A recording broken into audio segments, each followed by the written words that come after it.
Welcome back. I am Dr. Rasha. This is part 2 of our calcium channel blocker series. Part 1 covered how CCBs work and when to use them. Today, we focus on the safety side, precautions, contraindications, side effect management, and the counseling points every nurse and pharmacist needs before a patient walks out with a CCB prescription. Let us start with the 2 warnings that you must know called.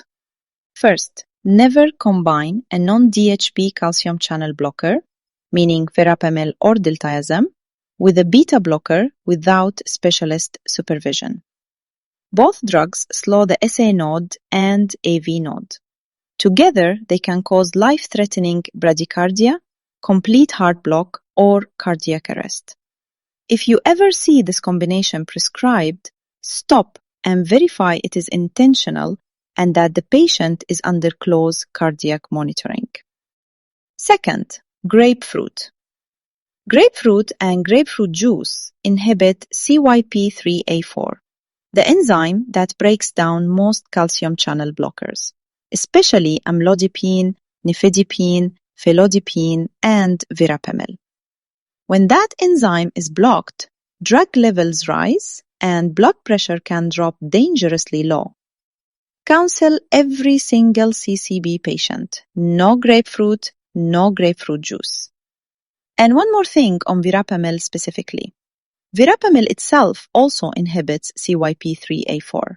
So it interacts with many other medications including statins, digoxin, and cyclosporine. Always review the full medication list. Now let us talk about when not to use these drugs. For non-DHP CCBs, meaning verapamil and diltiazem, avoid them in patients with heart failure and reduced ejection fraction. They are negative inotropes and will worsen pump function. Also avoid in sick sinus syndrome, high-degree AV block without a pacemaker, and in WPW syndrome. Verapamil is specifically contraindicated in WPW because it can accelerate conduction through the accessory pathway and trigger ventricular fibrillation. For DHP-CCBs, be cautious in severe aortic stenosis because vasodilation can cause profound hypotension. And never use immediate-release nifedipine for hypertension or in acute MI. The rapid blood pressure drop causes reflex tachycardia, which increases myocardial oxygen demand. Always use the extended-release phone for chronic therapy. Now for side effects and how to manage them. Ankle swelling is the most common complaint you will hear from patients on amlodipine, affecting up to 10% of patients.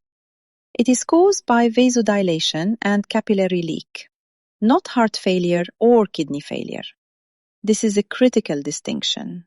Reassure the patient. Leg elevation helps. It often improves over time. If it does not, dose reduction or adding an ACE inhibitor or ARB can counteract it. A slightly elevated resting heart rate is also expected with DHP drugs, especially early in therapy. This is a reflex response to vasodilation, not a danger sign unless it becomes very elevated. Adding a beta blocker corrects this and also improves blood pressure control. Constipation is very common with verapamil because calcium channels are present in gut smooth muscle too. Blocking them slows gut motility. Do not wait for the patient to complain. Counsel them upfront. High fiber diet, adequate water, regular movement, and consider a stool softener prophylactically. For patients on diltiazem or verapamil, instruct them to check their pulse before every dose.